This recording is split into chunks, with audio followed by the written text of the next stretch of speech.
but then, we try to, make sure that we bring it into, reality that, you'll miss the time with your teammates and your friends. That's what you're going to miss the most, more than being on the field and actual games, and that camaraderie and community and team chemistry that you've built. Those are the things that you'll miss, and those are the things you need to remember to carry on towards whatever it is that you're going to do in your life. In college, your next college team, your next job. When you get married, down the road, when you have kids, all these other things that you have forward to look forward to as a young adult to an adult, to try to really focus on those things and what's coming forward. Definitely, definitely. Good to look forward. And on that note, though, let's take a look back. Last spring we talked about a little before you got going. Your girls, you guys made it to the quarterfinals, which in Kansas, the top 4 teams get to go to state. So one round before that, lost a tough game to an opponent you had tied in the regular season. So talk a little bit about that, that last spring season that you guys did get to play. So we had a lot of good players. Coming back last year, I had a really strong junior class, which are now seniors this year. So we always set our goal to try to win league, because the Sunflower League is so tough that if you win the Sunflower League, then that sets yourself up for a good playoff seeding. So where you can set yourself up as a high seed, which obviously the higher seed, on paper, you play against, easier games. But last spring there was so many good soccer teams across the board. Like our first round matchup was against Mill Valley. And while they had a lot of losses, I think like 12 or 13 of their losses were by 1 goal. So it wasn't like you're playing somebody who their record was really bad, on paper, but they were really good. And they play in the EKL, which is obviously a very good league. And so then when we had the playing in that game against Mill Valley, we had I think we won 1-0, if I remember right. Caroline Nelson scored the game-winning goal, but it was a battle like the whole time.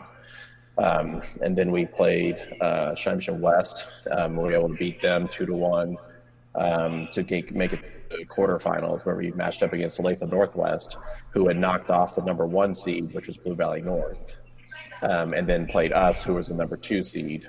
And then they knocked us off too. So we ran into a hot team at the right time, and they were playing their best soccer, and they were just better than us that day.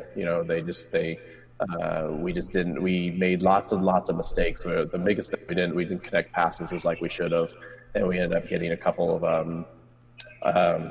turnover in the midfield a little bit, and it just kind of led to 2 goals for them, 1 in each half. And I think we hit the post once. Their goalkeeper made a couple of big saves, and we just couldn't quite get the ball in the back of the net like we had all over the season that we had going into it. So, sometimes in playoffs that happens. You run into a team that's hot and you don't play your best game, and all of a sudden you don't have enough to recover from it. Yeah, I mean, that's still a really tremendous season, getting to the quarterfinals, one of 8 teams that made it that far. And it's always tough to lose that last game and not finish with the state championship. But then after the season, kind of going into summer, with the Acacia rules, do you get to do a lot with the girls in the summer, or are they kind of doing their club teams, or how does that work? So we can still do stuff in the summer. With all the sports, like every sport can do stuff in the summer. It's just a lot challenging with the girls because they just got done with their season. So they need kind of that time to rest and recuperate and recover. So I do a camp during the week with the boys and the girls. And so that's usually the next time I see the girls is during that week-long camp in the end of June. And then after that, we have kick-arounds over the summer that the boys come to. They're out there every day, but their focus is different because they're basically using that time to get in shape and get ready for their season, which is coming up in the fall. So the girls, we do some winter conditioning. We can't have a ball there, but we just do some winter conditioning like that to help them get ready for their spring season. Okay, yeah. So with you, then it's kind of going year round because you kind of have to get your boys ready during the summer, and then they play in the fall, and you're getting the girls ready in the winter, and then they play in the spring. So how do you juggle being, a head coach of two sports? The good thing is there's a break between each one. So I've got the winter to kind of relax a little bit, rejuvenate, because it's hard when you lose that last game, especially with the boys. You especially when you go to state, you're playing those extra weekends, and you're just mentally, spent from all the highs and lows of that. So it's good that there's a good break. I don't know how coaches do it when they go from a winter sport like football straight into basketball. That seems crazy. Or even basketball into a spring sport, because basketball is such a long season over the winter. But have that winter to kind of take a break, rejuvenate, and then get excited for the girls' season again, and then start conditioning in January and do that, and then go through girls' season, and then kind of the same thing. I've got summer to kind of relax a little bit, and then kind of hit it hard like in the middle of June and get going with the boys. And we're coaches. We love doing it, love being around all the kids. So about 2 weeks off, 3 weeks is good enough, and then I'm ready to go again. Yeah, I did coach, football and basketball very early in my coaching career, and I don't know that I could go back to going right into it again and be just as excited, going from football to basketball, because it is a grind when you go right from one sport to another, and those guys that do coach 3 sports year round, I applaud them, because I definitely at this stage I'm not wanting to do all that. It's just they just like being busy. They just like being busy, man. Yeah.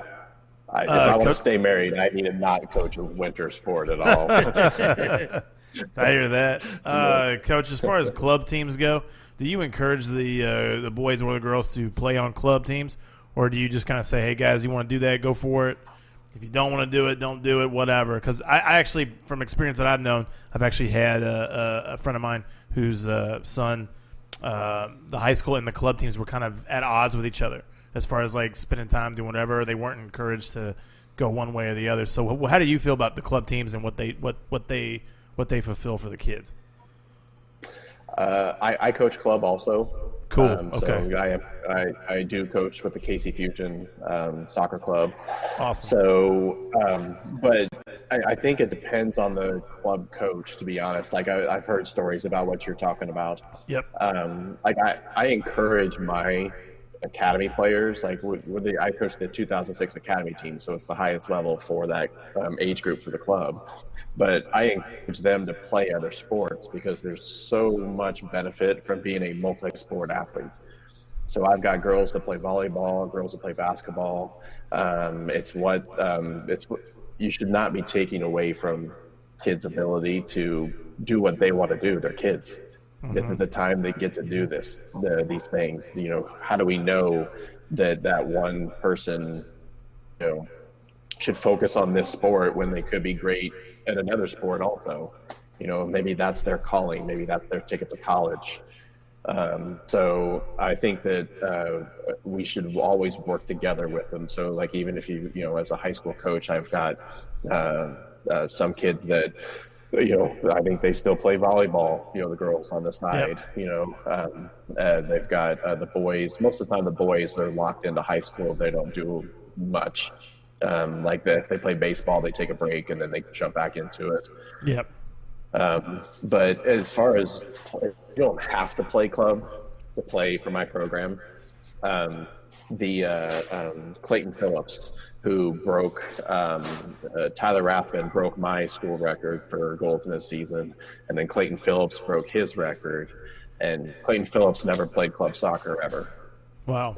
He was on that team that helped lead us to state when we got 4th. He again, like I said, he set the school record in goals. He's super athletic.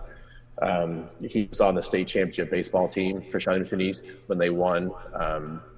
What was that? 2013, maybe? The state baseball. No, yeah, that would be state 15, I think, or something like that. Yeah. Or 15. 15. Yeah, I think somewhere 15. right in there. Yeah, somewhere in there. Yeah. So you've got so if I was one of those coaches that said, "Hey, no, if you don't play club, you don't get to play for me," then we never would have gone to state because Clayton wouldn't have played. So I think it's crazy when coaches try to limit players and try to.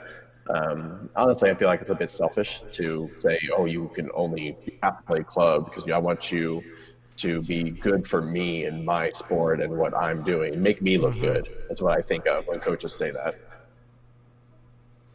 Yeah, I definitely, I've seen club coaches like that, but I've been at other high schools too where, kind of the head coaches can't necessarily work together and share the athletes. And that's one thing that I always tell people is special about Shawnee Mission East is how all of you guys as head coaches do work together and share the athletes. And if there's a conflict, you guys work it out and don't necessarily put it on the athlete to choose. You guys as coaches figure it out. Yep. Yeah. I 100% agree with you on that one. The coaches we have at East have been fantastic with it. When I first started at East, it wasn't always like that. I can tell you that for sure. There was definitely a little bit of conflict and some coaches fighting for players. And I'm glad the culture's changed to what it is now. I just think it's better for the kids. The kids are stressed out enough these days. The last thing they need is something they enjoy, like sports, to be stressful. Yeah, for sure. That's not okay. Like, sports are supposed to be fun. It's supposed to be your outlet away from all your issues and problems. It's supposed to be a way to exercise and create a life sport that you can do. And like we've talked about before, create those team concepts, team chemistry, and learn those life lessons. So, yeah. So, let's kind of get to, the main point of having you on today. And, you guys had tryouts, a week of tryouts, and then a week of practice, and then spring break comes, and kind of everything is starting to get canceled kind of toward the end of the last week of school. And then, right after that, kind of everything else comes down, and then the governor says schools are going to be closed. Acacia cancels all spring activities. Kind of take us through, tryouts and then that week of practice, and then as everything starts shutting down, what's kind of going through your mind? So we knew everything was kind of coming. You can see when you watch the news, you can see that that there's a big deal, big issues going on in the world, and then New York, I think, is just starting to kind of get, and LA, we're starting to get the hit a little bit. So. Communicated with my girls after tryouts and that first week of practice we had that maybe we'll be out a week after spring break, maybe two. So when we went through that week of practice, girls were a little concerned, but I told them, hey, stay focused. We're supposed to play Lawrence Free State the Thursday after spring break. Right now that's still going to happen, and if it does, we got to be ready, so make sure we're locked in. And then we had our blue-black scrimmage, which was fantastic for us. That's when I kind of really knew we were set up to really make a good run this year, because we had about 5, 6 kids on JV who could have played varsity. And I had talks with them about, hey, you're good enough, but this year I've got 11 seniors and 15 returning varsity players, so I just don't have room for you this year. So keep working hard. You'll get your chance at some point this season to come up and play a little bit.